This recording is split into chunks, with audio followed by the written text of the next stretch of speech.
this is me dancing to the music. Like, I feel like I was like, ooh, I look cool. And then I looked at myself in the camera and went, no, I do not, but I don't. Wax Hi, on, everybody. wax off. Yeah. Hi, Chris and G. Hello. Say Juan. Graveyard. Woohoo. Joe. Hello. Paul. Hello.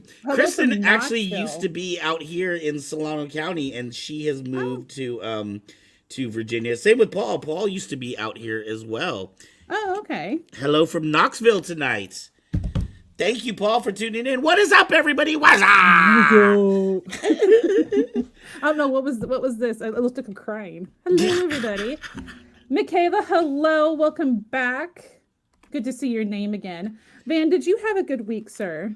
I think so. Yeah, yesterday. I guess if you can't remember your week, I guess it was a good one. It's all a blur. What's up, Graveyard? This is what I hate about my glasses. Is you can see, there's my ring light. There's the ring. Bailed on California, too damn expensive. Honey, I know how that is. I feel you, but it's like it's so expensive that I can't afford to save to move anymore either. But my husband does work for the state, and their one rule is you can't leave the state. So, any hoozle. Welcome in everyone tonight. It is good to see you. Good to see you. I've had a good week, I'd say. It was.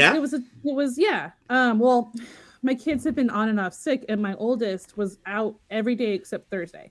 Right. And then tomorrow they were both out because bye, Steven. She said, bye, Steven. That is Van's store manager. Ooh, that reminds me. I need to get I am at the cave right now. Yeah. Oh, so you were talking about your week, and then I want to make a really quick announcement. Yes. Just my kids have been ill and sick and stuff, and now we're not going to have school tomorrow because they both have eye appointments with me. And then my oldest also has another orthodontist appointment. So it's like, I'm just going to take you out of school for the day.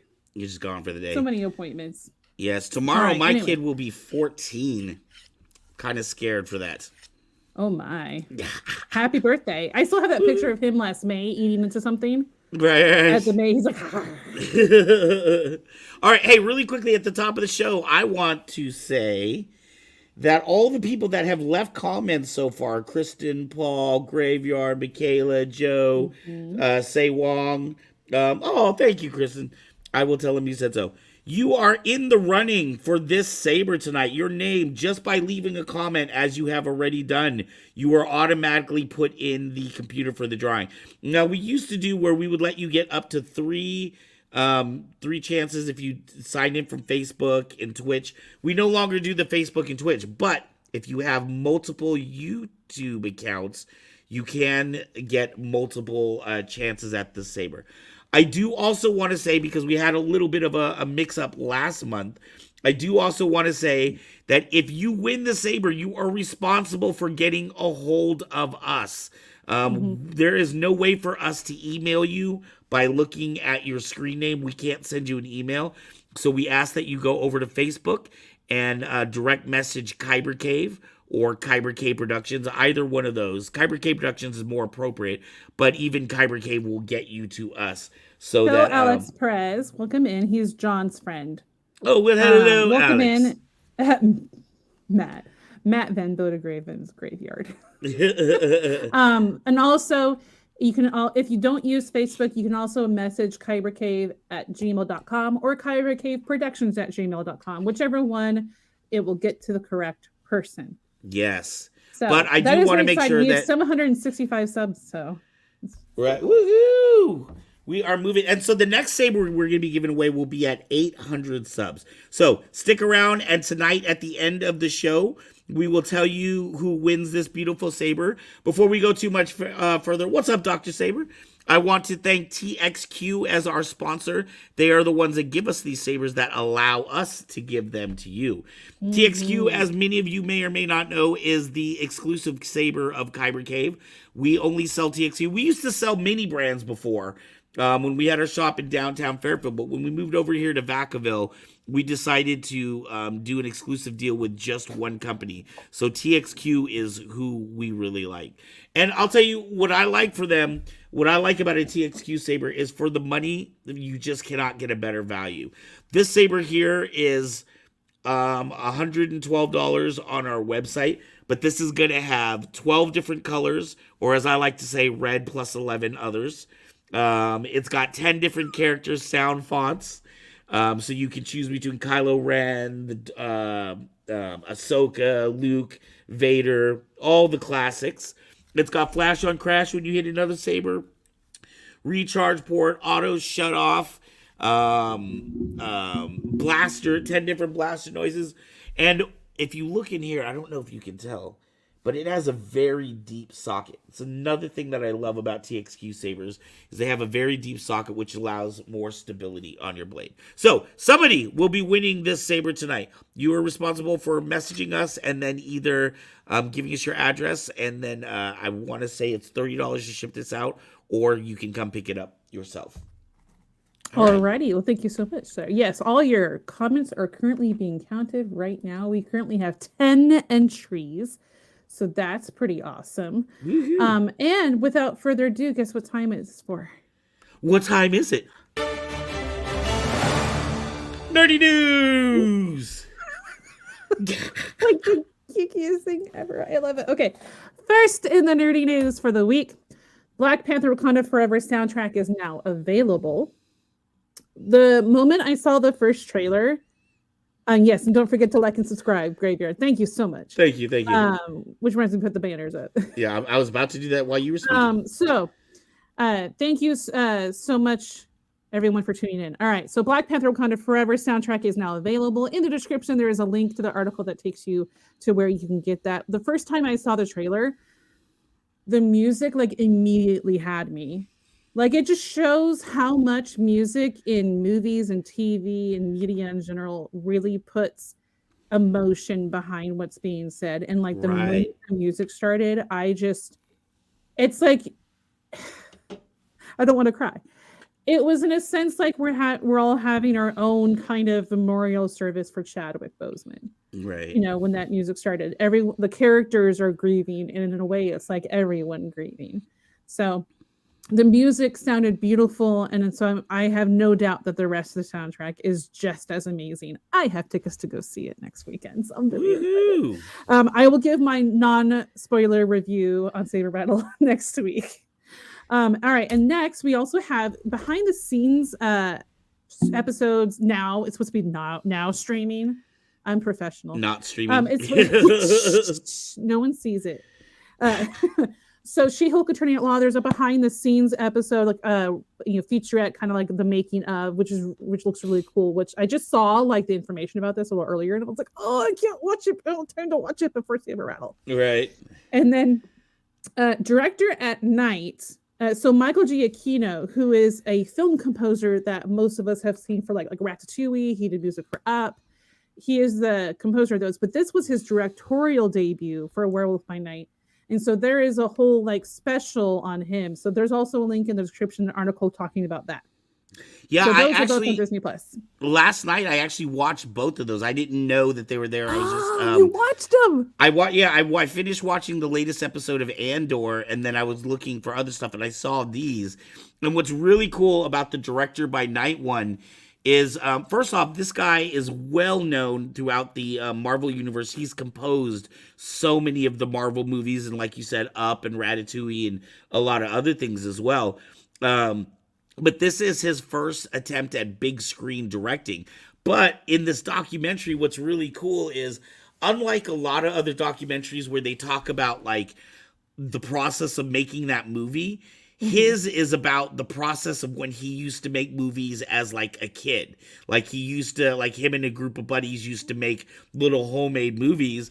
And he was tying that into how that, relates to him making movies as an adult. That's really cool. You know what I used to do as a kid with the camcorder? What's that? I would set up the camcorder on a tripod. And then I would record something and then make it disappear because it was on the tripod. You could hit record and record again. And it's like the sweater disappeared from the couch. And then the other thing I did was I pretended to be a newscaster.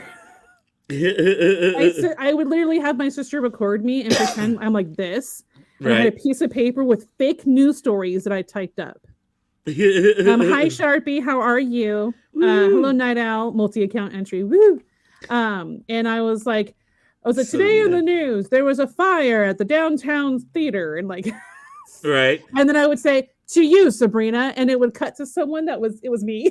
Right. Dressed in a different outfit. Like, totally thought that was like, if glasses were enough for Clark, then a different outfit should be good enough for me. Right. Anyway, dude, I totally had this idea for our Kyber Cave After Dark people. We were talking about doing some kind of like, we've been talking, for those of you that don't know, we do another show on Friday nights called Kyber Cave After Dark, and we have a whole slew of hosts on that show. But we've been talking on the boards about the idea of doing a movie together. And I had the idea of like, what if we did a movie together but apart? Like, what if each of us had like a character? Let's say we used Rocky Horror Picture Show, right? So each person is a character, and that person's little screen would pop up when their scene was on. Do you know what I'm saying? What if we wrote a horror movie that actually took place in a video conferencing site like this? I was telling about another idea I had, and then Graveyard told me that movie's already been made. But I was like, what if it was like all of us are doing a stream, and all of a sudden we're like getting picked off the stream one by one, and it's like a mystery to try to figure out who's getting the other hosts. All right, so I have a joke for you and everybody watching. Wow. What do stormtroopers and an empty church have in common? Stormtroopers and empty church. I don't know. Their pews are missing people. Wow. It's pew pew pew pew. It's so bad, but I liked it too. It was so bad, but I liked it. Unfriended and host. Such a dad joke. I know it is. It is a dad joke, but it was a girl that I saw tell it, and I was like, I want to tell someone that. And I told my husband, and he's just like, wow. All right. So Graveyard got it. Empty pews.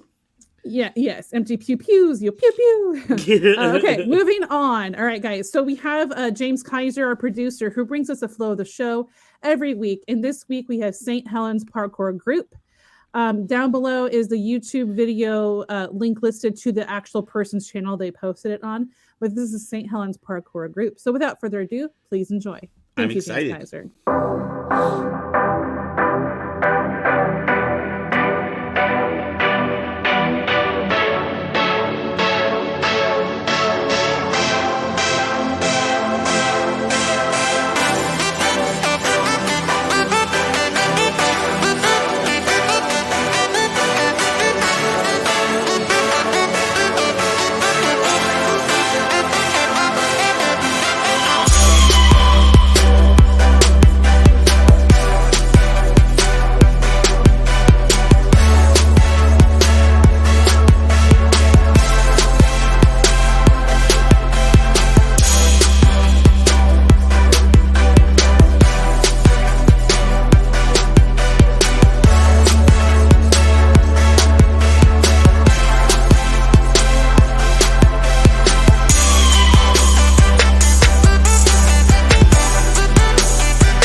Like, ow. Wow. Like that one guy fell towards the end, and I was like, ow.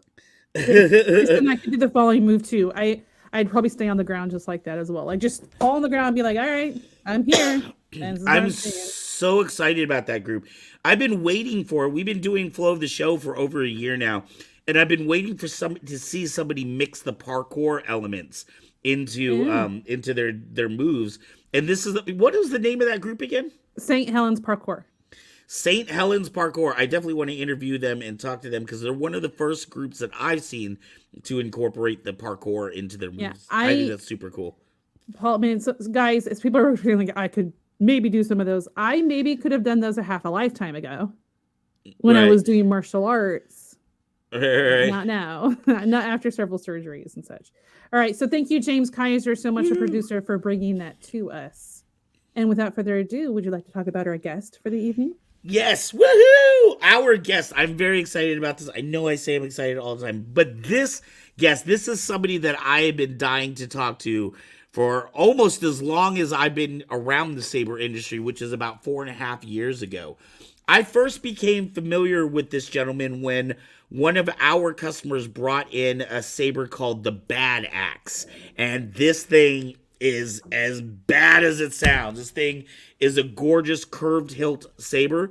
When I found out, when I saw the saber, I went and researched Gensis custom sabers, and really, one of his sabers, the Bane saber, is kind of one of the legendary sabers that is just put up on a mantle in the saber community.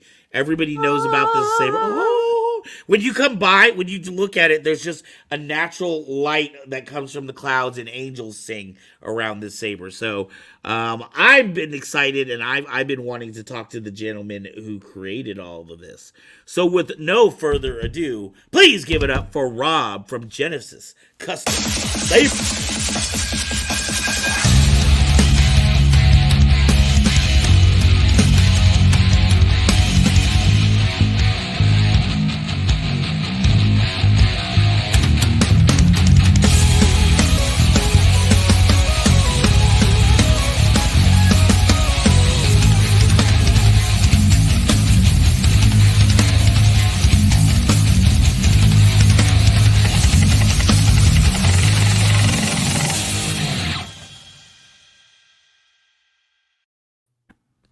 I love that. Was that a Profi board in like a little TIE fighter? Close. Crystal Focus in the TIE fighter. But I didn't know I got intro music. I felt like I was like a wrestler coming out. John Cena.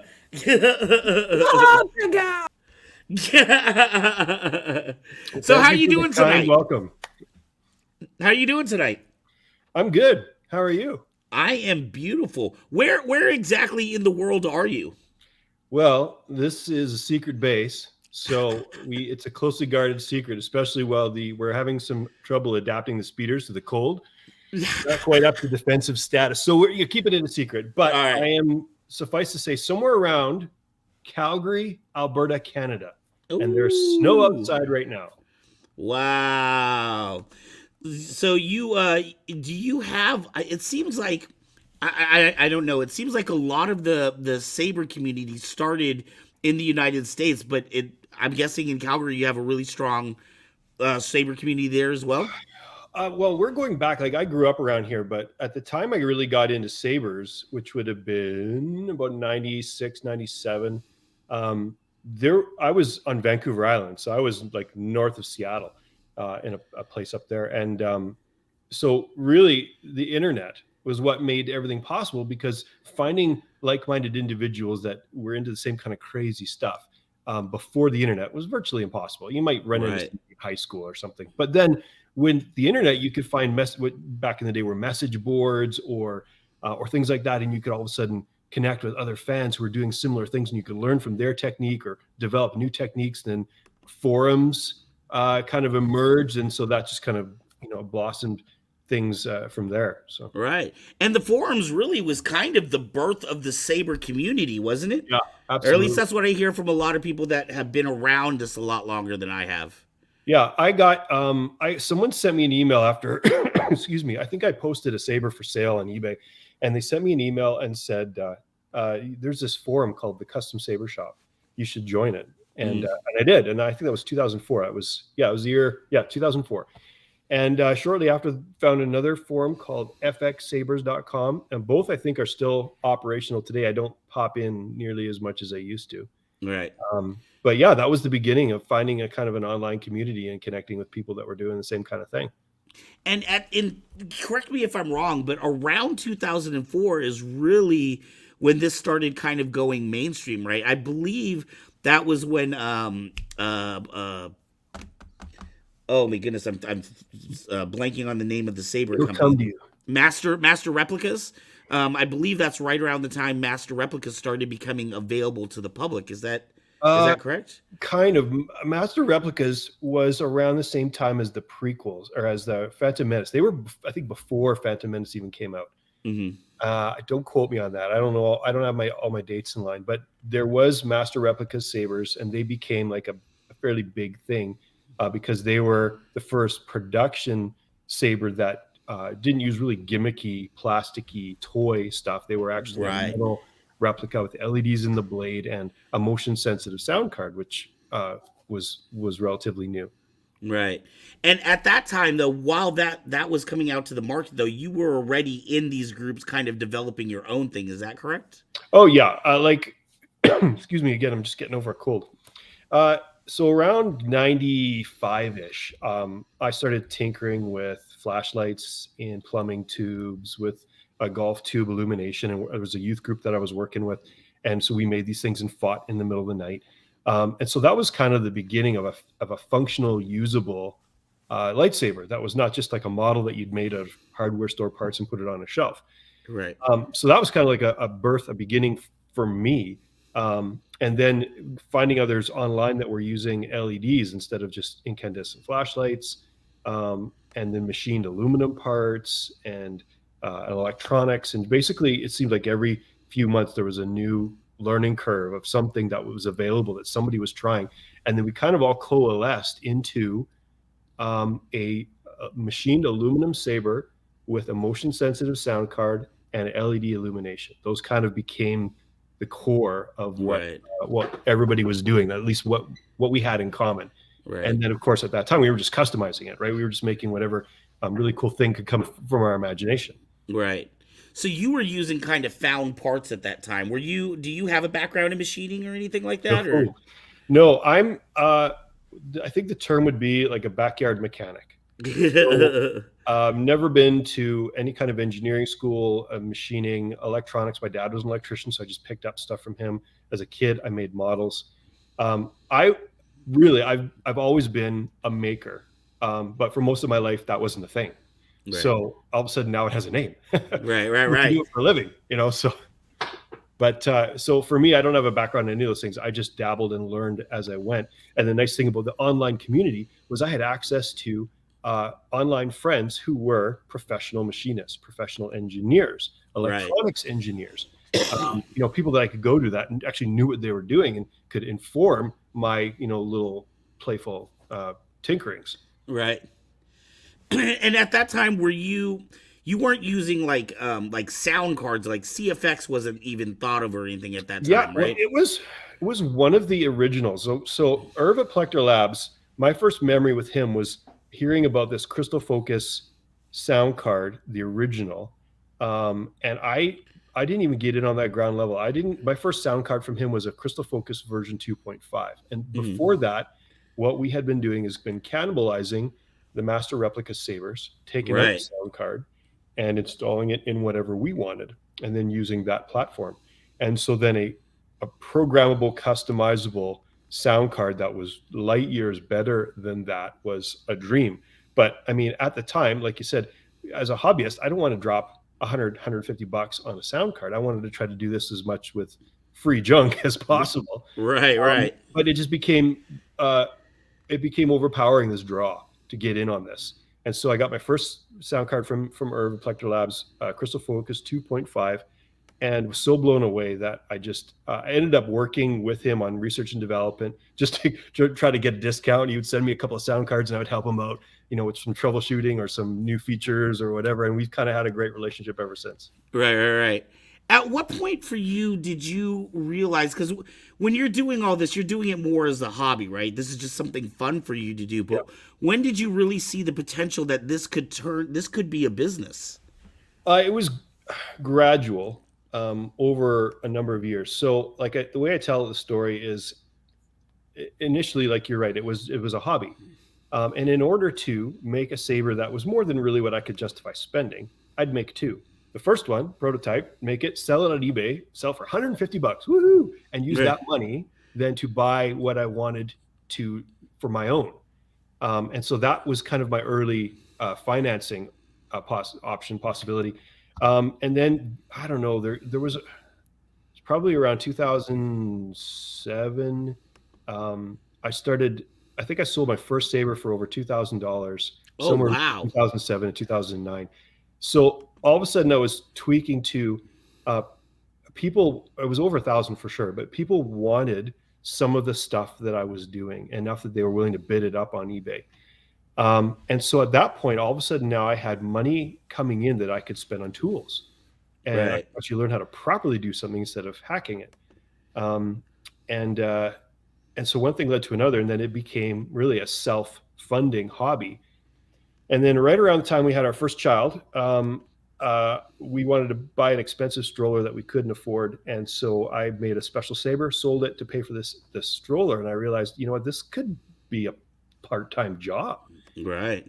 And then in 2010, that's exactly what happened. I switched careers, and I intended to build in Sabers as a part-time job. I'd kind of been positioning some things. I had this great online following, this loyal following on YouTube, and within a year, from 2010 to 2011, the Sabers became my full-time job, and I never looked back. Wow. Yeah. That is absolutely amazing. So when you in 2010, when you were just kind of making that transition from hobby into turning this into a new thing, were you getting orders regularly, or was it more like when I put something out, it would sell, and that's how you knew? Yeah, a little bit of both. I had made the decision, it was either shortly before that or shortly after that, because I would accept custom commissions at the time. People would email me, say, hey, this is what I'd like. So I would go back and forth with them if I had time available. I would kind of do this as these requests came in. A couple of things happened. One is I would end up a couple of times making a saber that I thought was ugly. I hated it. It was Right. exactly what they wanted, and they were thrilled, over the moon. But I was like, I don't even want to take pictures of this and put it out there. Like, Right. and it just kind of, I noticed that it was really kind of sucking the joy out of me. And I thought, you know what? I don't want to do this anymore. I don't want to build stuff that is what someone else wants. I only want to build it if I like it. So then I kind of tweaked the custom commission thing a little bit, and went back and forth with that. And then I started finding that there was more. I had more requests than I could keep up with if I wanted to do other things with the Sabers. Right. So so that I've been kind of always tweaking it, and to this day, like currently now, I just don't have a whole lot of time for those custom commissions. I have a wait list, and it can be up to 2 or 3 years for someone to sit on that wait list before I'll finally get around to them and go, hey, are you still interested in a saber? Let's talk. Right. So now, how is most of your time spent now compared to those early days?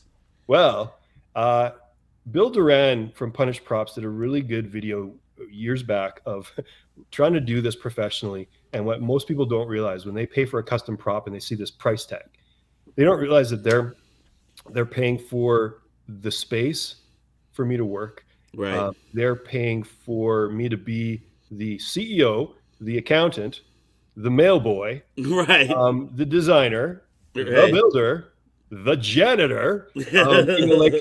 So all of these things, so one guy called it once billable hours. So an hour of work that I could actually charge money for, it tends to be really rare. Like, in order to do what I do, there are very few billable hours in a week. And so I need to be as efficient and as productive as possible. So to answer your question, the way I spend my time is on all of those things. And I try to balance being efficient and productive, but also being creative. Because if I'm not doing this as art, it's just going to become a job to me. And over my years, I've seen a lot of guys and girls who do what I do who have just said, you know what, it used to be fun, now it's just become work, so I'm out. Right. I don't want that to happen to me. Right. Now you do have, for example, you might have heard in the intro me talking about your bad axe in particular. I know that's a very popular saber, but you do, as of now, a bit of a mix between customized work and production line stuff. Is that correct, or is it? Yeah, really, the way it breaks down, it's kind of like this. The bulk of what I do is what I call my production series sabers. These are the Bad Axe, the Ascend, the Creed, and the Speeder saber. Those are my designs that I've made with the intention of making multiples and selling them at, on demand on my website. I also do periodically special or custom variations of those saber platforms. It's the same saber with maybe some cosmetic machining or different parts, or powder coating, etching, different things like that. Then what I get into beyond that is what I would call like a one-of-a-kind custom saber. And generally I only do something like that once or twice a year. And that's like a full one-of-a-kind. It's not based on one of my production series sabers. It's a complete original, and I try to design and sell those and market those as kind of intended to be a one-of-a-kind piece, not something that I'm just gonna, hey, if it's really popular, I'll just make another one. You know? So generally it kind of falls in those categories. It sounds like, to me, again, correct me if I'm wrong, with, you said you do production line sabers, and then you'll do a couple of them that have variations, maybe with etching or powder coating, and then you were talking about the one of a kind. But those aren't like a customer would come to you and say, I want a mermaid themed lightsaber. Those are more like what you see in your head, you produce it, and then you put it out. Is that correct? Yeah, that's correct, because that goes back to the decision that if someone wants to come to me for a mermaid saber, I now would say, hey, you know what, that's a great idea. Not my thing. I wish you well. Maybe, hey, I know a guy, you should go talk to so-and-so. I'd refer them. But yeah, I don't do any of that stuff. So anything that I'll do now that's a custom is going to be something that I've, a full custom is going to be something that I've really wrapped my head around and really kind of enjoyed the process of designing and creating something particular. So then it's me marketing my design. Like what I tell sometimes people when they come looking for a custom saber is, you're looking for a builder. You have a design in mind. I'm the designer. So you need to work with someone who's not me, who's going to take your design and build it. So, try to just clarify and just set the expectations right off the get-go. Right. And all this time, as of today, the work that you did today, is it still just you, or do you have other people that work with you? It's just me. My wife sometimes comes in and helps build boxes, and I kind of lovingly refer to her as my VP of consumer relations. And what that means is, when I want to reply to a comment on social media or an email really sarcastically, she'll say, don't do that. Do this. Be nice. I'm like, yeah, you're right. She's your Jiminy Cricket. Yeah, very helpful. Yeah. So, she's always offering, if I, there's stuff that I need around here, if I need an extra hand for something. So she's around. My workspace here is at my home. So, 9 times out of 10, my wife is just right over there. But yeah, other than that, it's just me. No Jawas, no minimum wage labor, no apprentices. I get asked, no Keebler elves hiding out in the back there. Not that I'm aware of. No, I have some droids, but they're pretty useless, honestly. So now, how is your, obviously, every day is a little bit different, but do you have enough? You said you have 4 production line sabers. When you go and you look at some of these other saber companies, some saber companies literally have 50 or 100 designs in their catalog. Are those 4 sabers enough to keep you busy, or is it some of the other custom stuff that also is keeping you busy, or how does that work? I mean, I guess what I'm trying to figure out is, when you say your production line, how much of your work is, somebody ordered in and said, I want a Bad Axe? Yeah, it's almost all production line. Like, that's the bread and butter. That's what pays the mortgage and keeps food on the table. The custom stuff, artful stuff, I have to build in order to keep myself sane, mostly. But the reality is that for the most part, things come and go. There's cycles and busy seasons and slow seasons. But generally, it's the production series sabers are the bread and butter. in a slow season, then I will ramp up the custom work list. I'll create a couple of things, and then when things pick up again, then I'll put that aside. So it's nice from a single operator point of view is that there's a flexibility depending on what's going on in the market, what's happening in the economy. I can kind of roll with it a little bit. Right. I would say, now, do you do your own etching and your own powder coating? Yep. Yeah, I've got a little powder coating set up here that I've been using for years, and the etching is something that I'm always kind of tinkering and developing different ways of doing that, the masking, the acid, and things like that. Right. I would say, when I look back at some of the names that I've heard from when I started getting into the saber industry to now, your name is one. Genesis Custom Sabers always pops up. And when I look at original work, like beautiful etching, I think about Ing Sabers, I think about Genesis Custom Sabers, I think about Darth Alice. How is it that you got yourself positioned? Is it that you've been around so long so people just know who you are? How is it that you've been positioned as kind of like one of these great masters? What I really find incredible, your Darth Bane, your Bane saber, that is a saber, and I've actually had the pleasure of getting to hold one of those. I've never owned one, but I've gotten to see one in real life. That is one that you can talk to almost any of the saber collectors, and that is like a legacy saber everybody wants in their collection. Like, how did you become, so well known? Solo luck. There's a couple of factors, I think. One is that by the time, I can remember not too long ago where I can count on maybe one hand the amount of people that were doing this full or even part-time around the world. Mm-hmm. And now it's exploded. There are companies producing sabers in China, and there's people reselling Chinese stuff. There's I can't count how many machine shops in the States that are running their own sabers. Ultra Sabers has come along, Saber Forge. I mean, Parks was before me, and that's kind of turned into Corbanth. And then you just go on and on and on.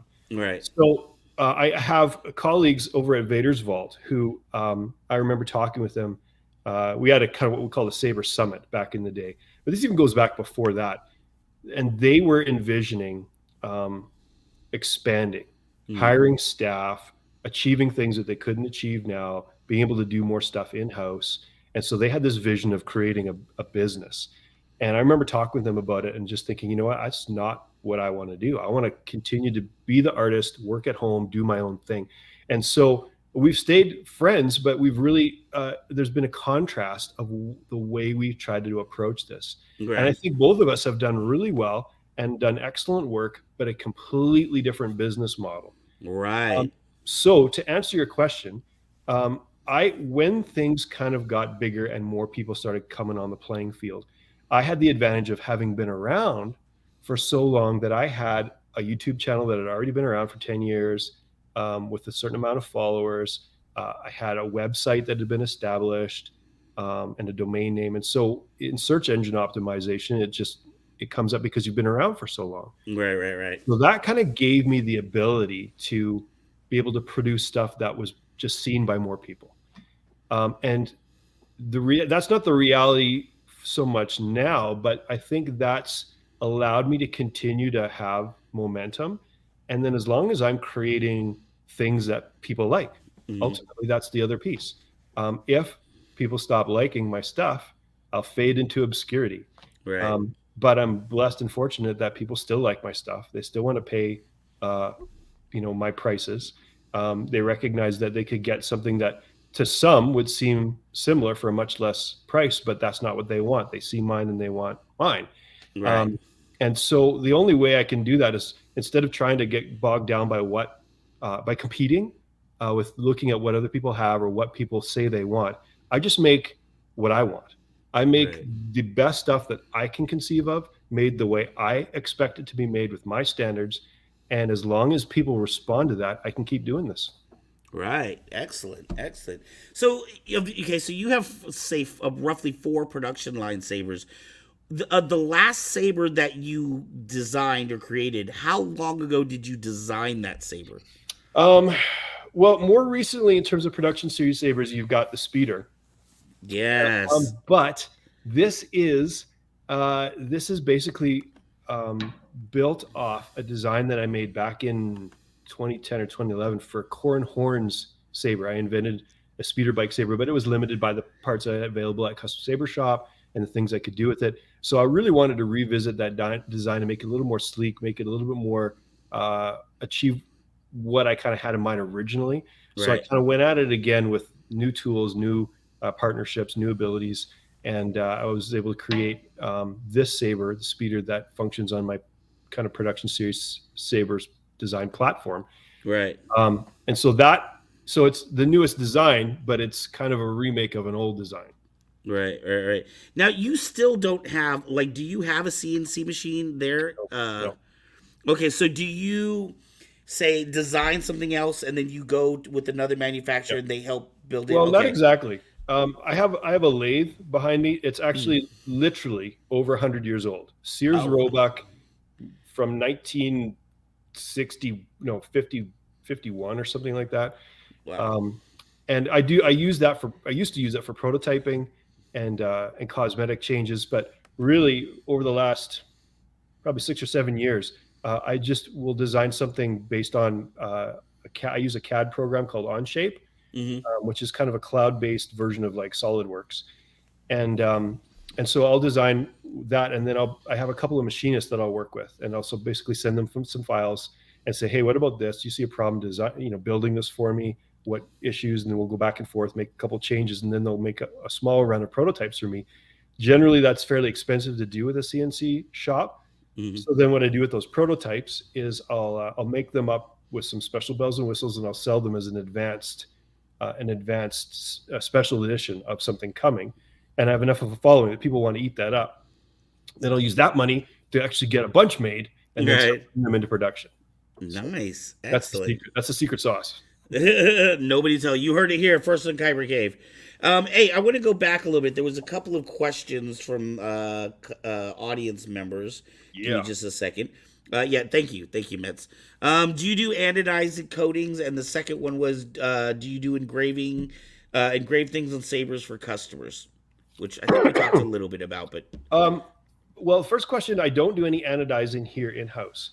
Generally, I'll get that done through. I used to get it done through the one machine shop that I worked with, but I have a partnership with an anodizer called Alberta-based Anodizers here in Calgary. Okay. And so I'll go down there regularly, and I'll take in a bunch of parts, saber parts, and they'll do them up really, really nice for me the way I want. So I don't do any of the anodizing in house. I do powder coating, which is a different process. So having a little one-man operation powder coating setup is much simpler than having anodizing, and involves huge tanks and baths and chemicals that I don't mess around with. So the other question. With the custom, I do etching. Generally, I'll painstakingly work out the details and the bugs of a design. I do all my own design stuff. And then once I've worked out all the bugs, then I'll offer that if people want a custom saber with that etching. Sometimes people will want their names etched in an Ori name or something in Arabesh, or a kind of a phrase or something that responds to the kind of what they envision their character like, or it could be anything, or even a little symbol. So I generally try to work with people if they want special things etched in the saber, and that would again be the sabers on the custom work list, which tends to be a 2 or 3 year wait. Someone might say, yeah, I want a bad axe, but I want this etched in it, this text with this kind of Celtic symbol that I've seen you use before. I'm like, yeah, I can do that. So I don't know if that answers your question, but. Yes, totally. Thank you. Do you do conventions and cons and things like that? I used to. There's two local ones here in the province of Alberta. One was in Edmonton, and when I used to live there, I would go to that one. Excuse me. And then when we moved down here, I would attend the Calgary Comic Expo, and it's a pretty big one. I think it's the second biggest one in Canada. And so my wife and I and a couple of friends, we did kind of man a booth there for every year. We met some really great people doing that. But it just got to the point where my stuff is exclusive enough that I would have 2, 3, 4 days of great conversations with people, but really not make enough sales that it would be worth it. And then I would come home and all the stuff that I made up for the show, I would put up online and it would sell instantly. And I would make all the money after the show. So I thought, you know what, I'm just going to start doing this without the show. Right. Yeah. I was going to ask you, do you remember it all the first time you saw one of your sabers in public, like from somebody just walking around? That's a great question. You know, I don't even know if I remember. No, I can't remember going back. I can remember really cool things along the way. I mean, you know, being at a show, sometimes you'll get to meet some of the celebrities or whatever. So people crossing paths or whatever, coming to check out the sabers. That was always really cool. You know, and of course you would see one of your sabers from across the show walking around. Right. But really, it was pretty obvious because at the time I started, the options were pretty much either they made it themselves, or it's one of mine, or they picked it up cheap from one of the 2 or 3 suppliers. Right. And really weren't as impressive looking. So I could usually tell from a distance, like, oh yeah, it's one of those. Right. One of the cheap ones. But yeah, so, you know, then you'd see more characters, people coming with sabers. You know, I had a lot of repeat customers. People would pick up a saber from me at a show for a costume that they had in mind, and they would come back the following year with the full regalia and their saber, and they're so proud of themselves, and we take pictures together. Right. I do miss that about the shows. Right. All right, we have another question here from coming in from the audience. This may be a little bit difficult to answer, but we'll see how we can do with it. How much does it cost to have a custom one done? I know you can't say, oh, it's going to cost exactly $2,400, but I mean, do you have kind of a range that you tend to tell people? Generally speaking, production series saber is going to run you just straight up off the website anywhere between $500 to about $900, depending on what options are available. For a custom production series saber, it's just that price plus whatever the customizations cost. Etching adds a minimum of $150. Some etching, I'll charge $600 or even $700 just for the etching because it's just so extensive. Wow. and it just takes a lot of time. I don't do it with a laser. I do it all masking and acid bathing. I do it all by hand. Oh, wow. So everything, I have kind of like a big list of all these different things and what they price. So generally when I get a sense of what a person wants, I can fairly quickly tell them, okay, well, here's how it adds up, and give them a breakdown. And then sometimes people say, oh, it's a little more than I want to pay. Okay, let's nix that feature. Okay, and then it brings it down to this. Okay, let's go with that. Okay. Wow, wonderful. Do you find, because you've been doing this so long, because you're so well respected in the industry, do you find that you're able to kind of ride on that, or are you constantly, with all these new companies popping up and people offering different things, you've got the Chinese companies popping up, do you find that you need to still stay on the edge and innovative? Yes and no. I would have probably answered this question differently about 5 or 6 years ago. At that time, really all the information of whatever was happening in the world of sabers was really kind of funneling through the forums still. So FX Sabers, customsabershop.com, those forums, if you're on and active, you're basically seeing everything that's new, that's coming. Everyone's going, hey, have you heard about this company? Look what they're doing. And you would be able to keep your fingers on the pulse of what was happening. Maybe 7 years ago, but really shortly after that, you know, somewhere around between 2012 and 2015, it just became so expansive that there was really literally no way to keep keep tabs on everything. It just ballooned and exploded so much. Right. You know, and then with Disney buying Lucasfilm, that just expounded that issue. And so fairly quickly I realized, okay, I'm not going to be able to personally keep tabs on things. So I'm just going to kind of keep tabs on a few people that I consider colleagues, not competitors. And we converse regularly about what we're seeing. We talk about new features, but really over those years, I kind of switched gears and thought, I can't be aware of all the stuff that's out there. I can just make sure that my stuff is awesome, you know, and so that's what I focus on. So there are lots of new features that I don't even dabble with. And the reason isn't because I'm not responding to competition. The reason is that feature particularly doesn't interest me.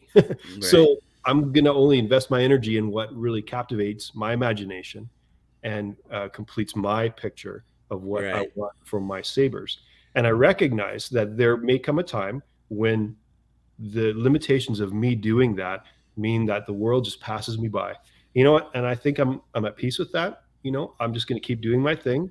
And so I used to call myself innovative.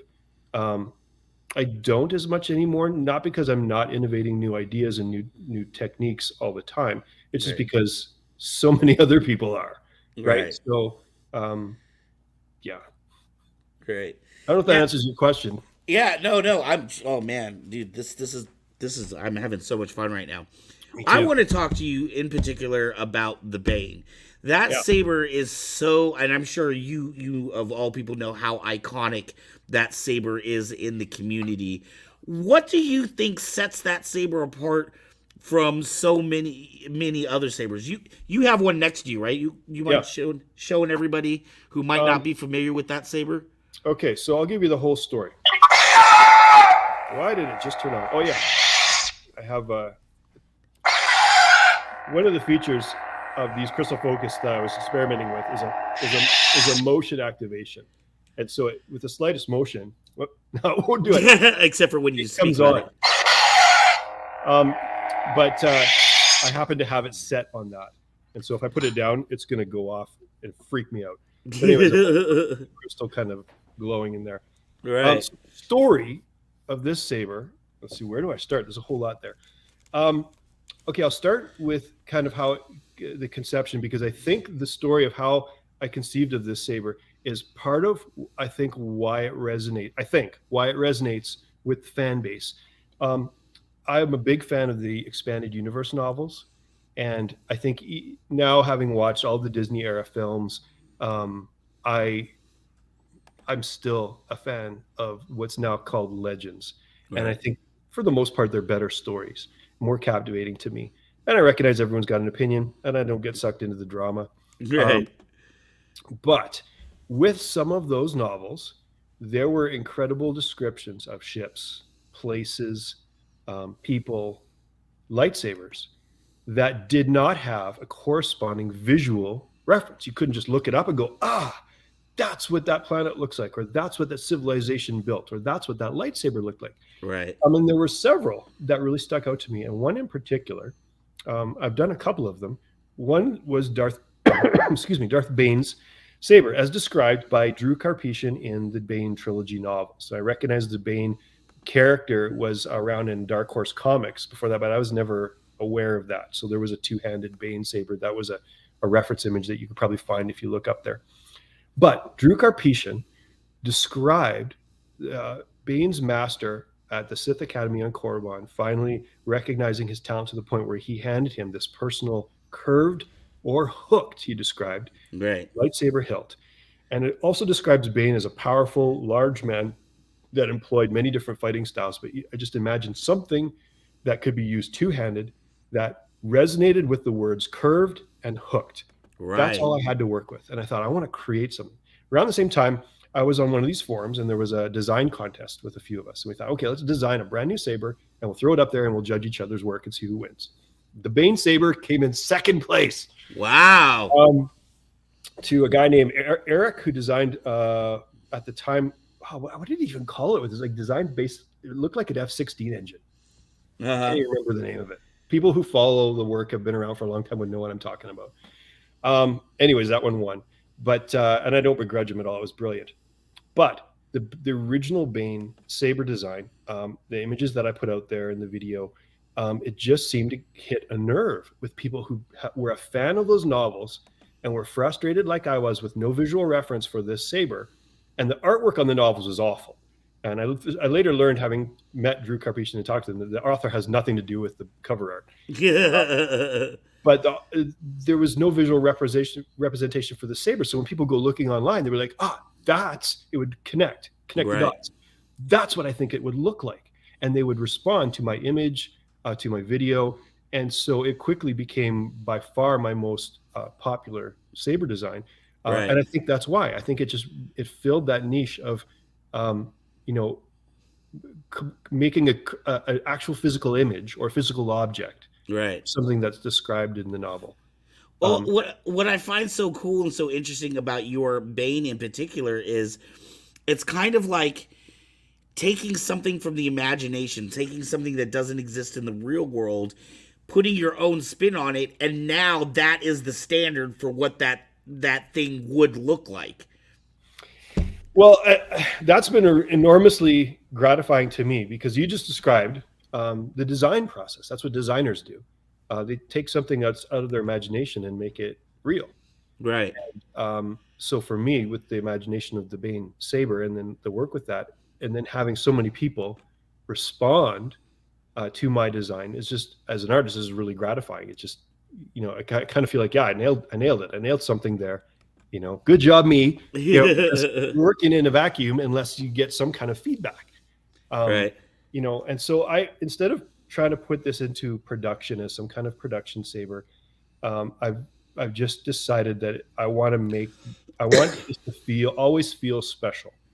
So I make very few of these Sabers. I put a lot of work into it. There's things about the Sabers that are just not the way you would design something to mass produce it. They take a lot of time and nuance to just get it dialed in and fit just perfect.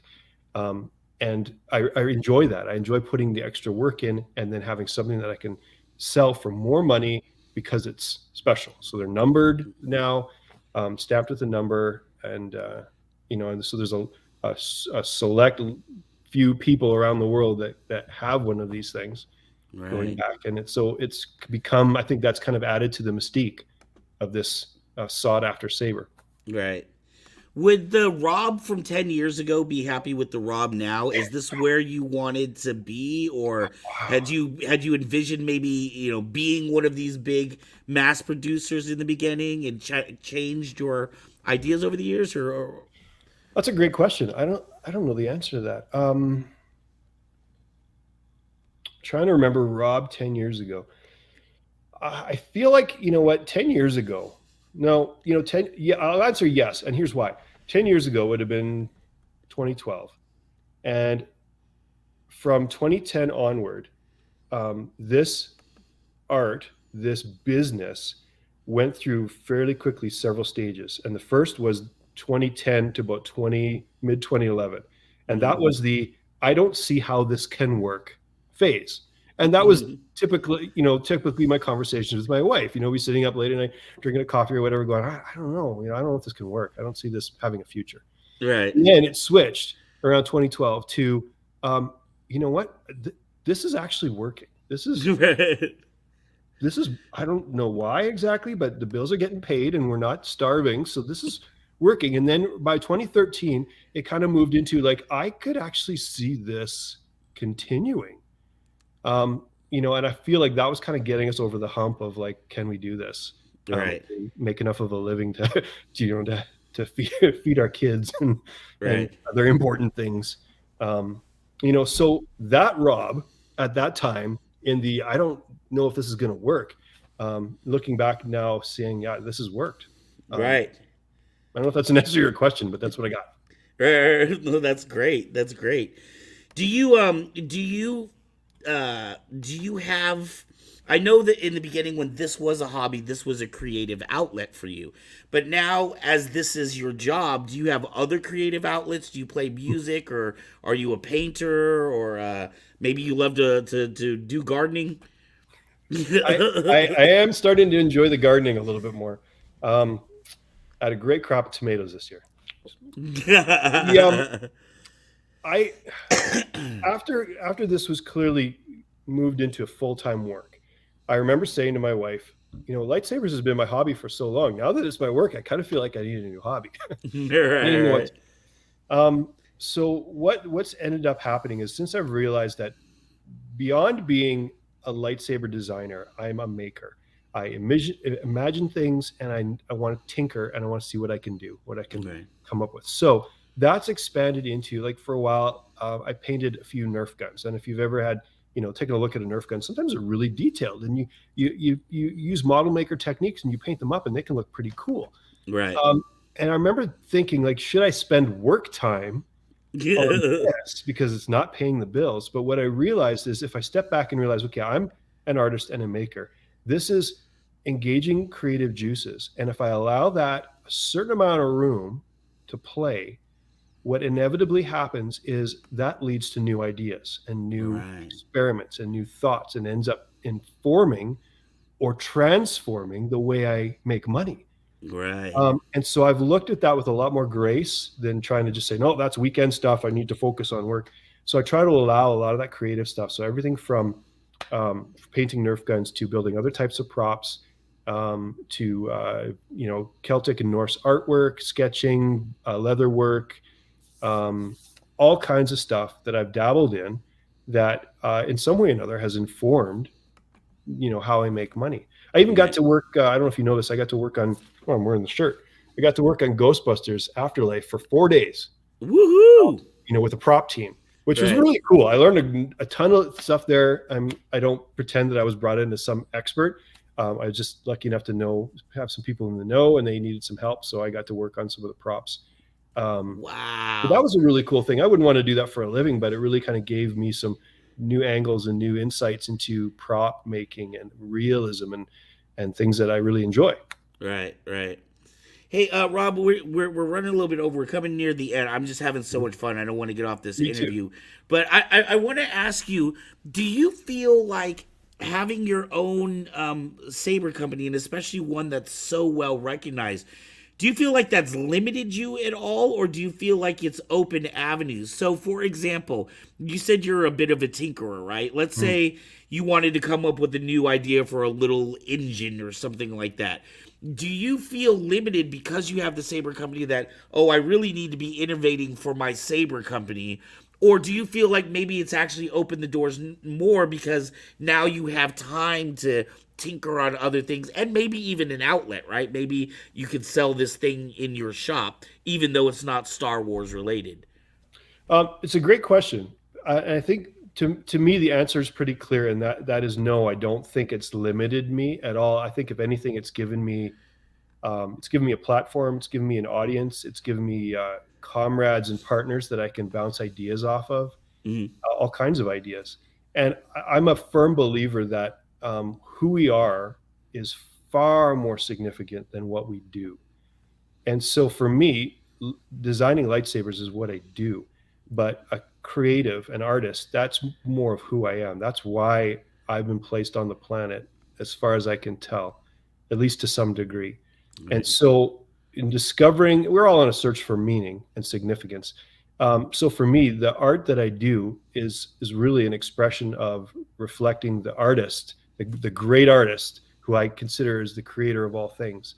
And in order to do that, that kind of furthers me along the path of discovering who I am, why I'm here, what my thumbprint is supposed to be on the world, and it's beyond just what I do. So I don't think it's limited me at all. And if anything, I think it's validated that art and creativity are why I'm here. Had it not been for lightsabers and the lightsaber company, that might have always been a weekend thing, and I might have just gone 9 to 5 with a day job. And I'm not bashing anybody's day job. I know a lot of you are there, but it's allowed me to move beyond that, and I'll always be grateful.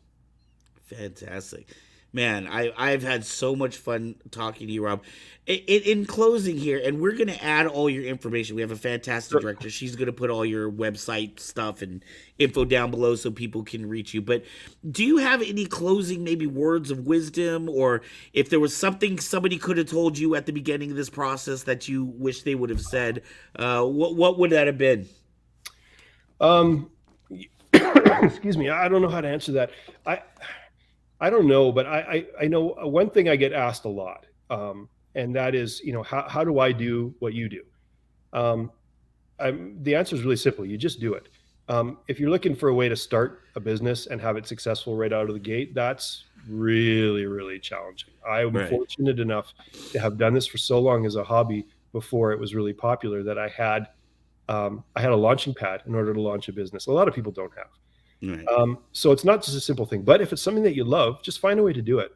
And if you're good at it, people will recognize that. And it's really that simple. Right, right. I often tell people, when they see me with the Saber shop, I tell them, follow your passion. I've had lots of other business ideas, and believe me, lightsaber store was not even in the top 5 of my ideas. But we went to an event, and I saw how much fun people were having with these toys, and my son had asked me, well, Dad, can we go and do this back home? And I was like, it's nothing but getting people together in the park. And when I saw the joy and the passion that it brought to people, I'll tell you what, there are very few other things that I know of that can turn anybody. I don't care if you're 97, 87, 47, everybody turns into a 7-year-old when they hit that button. And I don't care if you like Star Wars or not. Everybody turns into a child again. It's fascinating. Okay, let's end there. Let's hit the button. Are you ready? Hit it. Yes. All right, everybody. I would like to thank you so much, Rob, for being with us tonight. You've just been an absolute pleasure to talk to. I feel like I've learned so much about your company and about the Saber industry in general. Please make sure, if you are out there in the audience, go check out Gensis Custom Sabers. He has an incredible website. You will want to have a bad axe of your own, I am very sure. Thank you so much, Rob. You have a beautiful evening up there in Calgary. Stay warm. My pleasure. Thanks for having me, and you guys have a great evening too. Take care.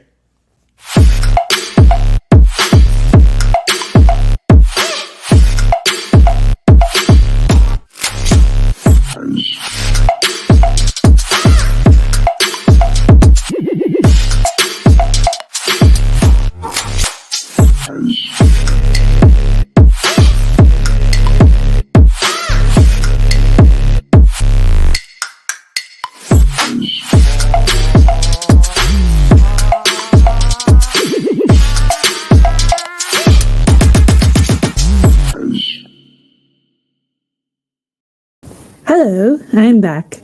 Oh my god. And just to answer a question real quick, no, we are not giving away one of Rob's sabers on our show tonight. No, it is one of the TXT ones. Dude, if Rob sent us one, I would steal that for myself, all right? Nobody is getting a Genesis custom saber before I get one out here.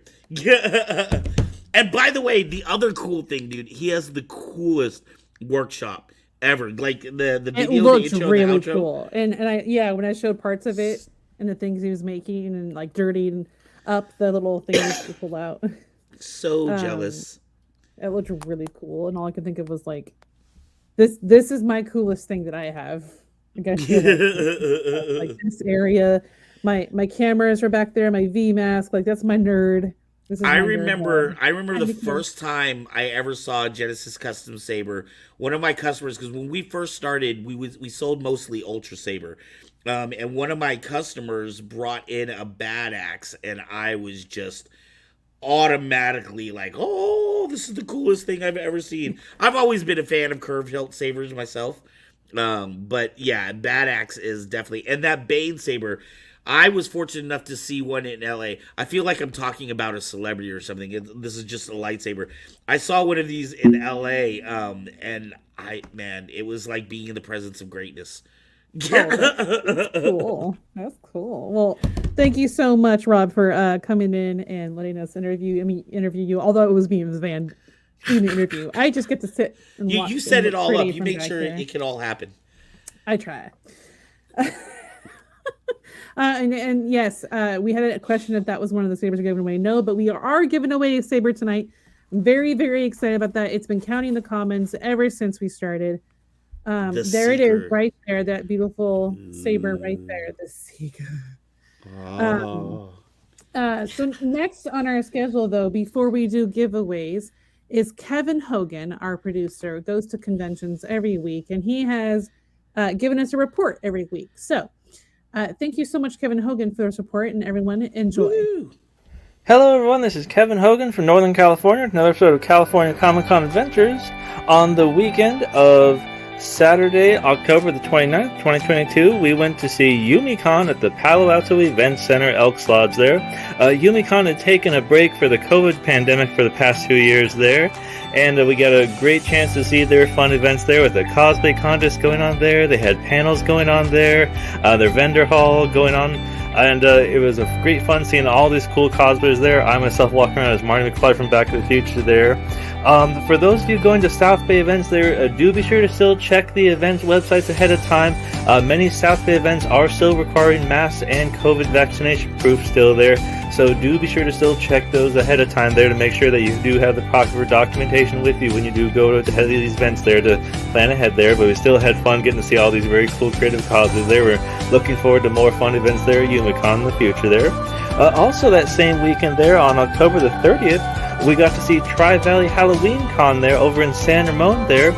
We saw Mary Gibbs, who is the voice actress from Boo at the Pixar Disney movie Monster Inc. there. And we got to see lots of cool cosplayers there. We got to see Star Wars characters like R2-D2's droid rolling around there. And also lots of cool cosplayers walking around the cosplay condos there. It was really fun there. And lots of really cool Halloween decorating set up all over the community center there. It was very impressive. Also that same weekend there, it was really neat to see the Fairfield City Mall in Solano County set up there as a giant indoor trick-or-treating event there at their Galactic Meet and Greet Halloween event going on there. Got to see Princess Leia, The Mandalorian, Kylo Ren, Darth Vader, Sally and Jack Skellington from Nightmare Before Christmas all walking around, and a whole bunch of people walking around doing trick-or-treating indoor, saying hi to all the shops there, handing out candy there, and all people dressed up in costumes there. So it was a neat idea and a great suggestion for all local malls there to be hosting indoor events like Comic-Cons there. So hopefully we see more of that in the future there. It was really fun there. And for those of you interested in upcoming events there in Southern California on November the 13th, the Near Mint Sunday event at Brookhurst Community Center is going to be having a comic book selling event there where they're just selling comic books for all your comic book collectors. And also the Cow Palace in Bailey City is going to be hosting the 38th Annual Great Dickens Christmas Fair mid-November through mid-December on weekends there. So for all of you with your top hats and mid-Victorian gowns, get those ready to come out there and fun. Well, thanks for watching. Hope you enjoy the pics, and we'll see you out there at the next Comic-Con.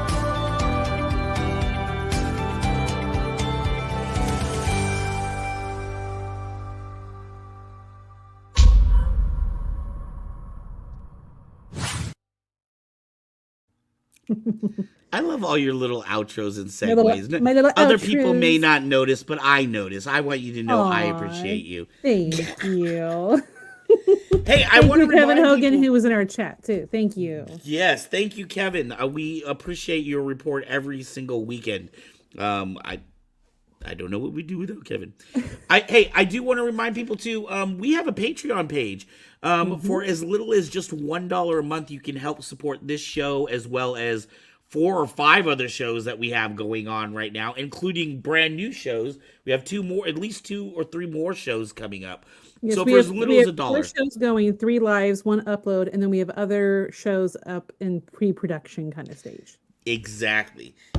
So we are constantly trying to give you more here for your nerdy dollar at Kyber Cave Productions. Of course, all of this is free, but if you do want to help out, and there are exclusive gifts Thank too. you, Let's Create. So at different levels, you can win things like exclusive hoodies. We have 5 sabers that we give away every year, including one that is a one-of-a-kind saber. And we'll do that towards May as we get closer to May 1st. But please check out our Patreon. Please like, subscribe, and tell your friends. Everybody who's left a comment here tonight is already entered in the drawing for we have 29 this saber. entries. 29. As of right now. Yes. Woohoo. And thank you, Let's Create. Yes, you came over here from Distance Nerding. We love those guys, James and Philippe. Thank you so much. We love you guys. That was like a thumb side. I meant thumbs up. Make sure to check out Distance Nerding wherever you podcast. Yes, Tuesdays They and are Thursday there. nights. Kevin Hogan, yes, new globe graphic just for you, my friend. This show, Gary Warbers, this show is great. I look forward to it every weekend. Gary, that makes me so happy. Thank you. Thank you. That makes me We're very not worthy. You can like see me looking at the camera because like all the lights are like in the way of my eyes. Okay. Really quickly, though, since we've got so many people here and Gary says he's going to be here every weekend, tell them who we have next week. I'm so excited. Okay, oh my goodness, you're shaking your Next whole week. desk. Okay, next week, y'all, we've got Tommy Bechtold from New Rockstars coming on to the show. What? So that's What? very, very exciting. We've been wanting someone from New Rockstars for a while, and he's agreed to come on. We've even sent him a little birthday gift because his birthday is this week. His birthday is in 5 days, I believe. So he'll see his little gift in a few days and stuff. So that's what we're excited about. Tommy coming on the show. He's a great dude. Some of us call him Uncle Tommy over at New Rockstars. He's not just like a host on New Rockstars. He also does some acting, and he is hilarious as all get out. And we will be talking to him about all of the things that he does. But he is best known for being on New Rockstars. They have 4 million plus subscribers to their channel. So if we could pick up 4 or 5 of those, that would be great. They're about 4. I think they're 3.85 million. I think. Yes, Gary, I'm very excited. Gary, I'm a moderator over at New Rockstars, so I was like, I wonder if I can get someone from NR to come onto our channel. And Tommy was like, yeah. Eric had agreed to come on, but he's been really busy with all of the content and breakdowns happening. And I was like, hey, Tommy, and he was like, yeah. Not exactly that way, but like, yeah. So Tommy Bechtold will be our guest next week. And then after that, we have Gary Ripper of Ripper Blades. And then the week after that, we have V Ripper. And she's going to be telling us about a brand new saber company she's starting. I'm going to have to print more of my little to-do sheets because we're planning them out so far in advance. I know you're not used to me being organized. I was only printing out like a couple in a row, at a time. But now I'm going to have to print a bunch. Yeah, I'm very excited. Ark is actually doing his damn job. Who got Tommy to come on the show, honey? Well, you know what? That's all you. That's all you. That's all. We're both working on this together. Okay. And we have other people that help support us, including you guys who watch us from home. All right. So Gary Ripper and V Ripper will both be here on 2 separate weeks. Yes. Gary will be 1 week and V will be the next week.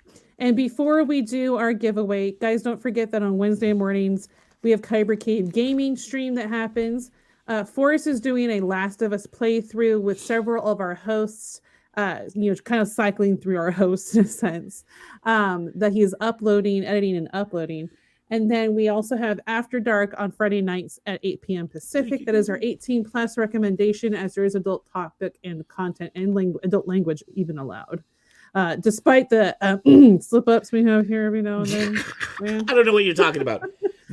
All right, so without further ado, do not forget, you must contact us if you are the winner. If Bat Mike happens to win, you must message us. You can either hit our emails, kybercave@gmail, kybercaveproductions@gmail, hit our Facebook, hit our messengers, but you must message us, and we need to figure out the verifications on. Yes, and Paul Batten here in the comment says he has something to message you about after the show.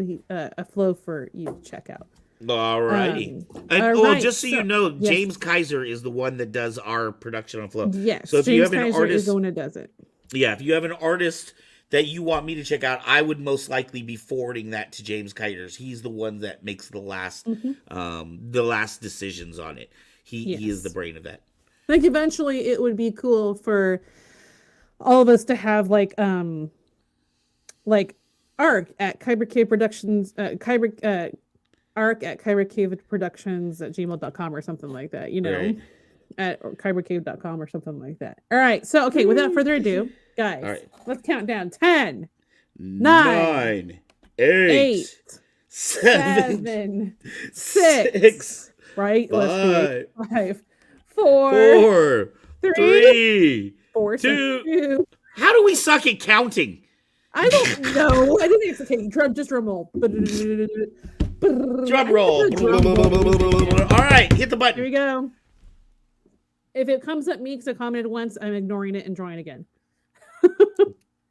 Oh gosh! Come on!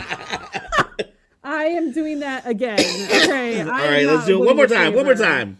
Oh my goodness, that makes me laugh that I said that, and that's what happened. That is hilarious. No, it's rigged. Okay. It's rigged. Okay, here we go again. All right, computer. Yeah, even Michaela's look, it's rigged. Oh my gosh.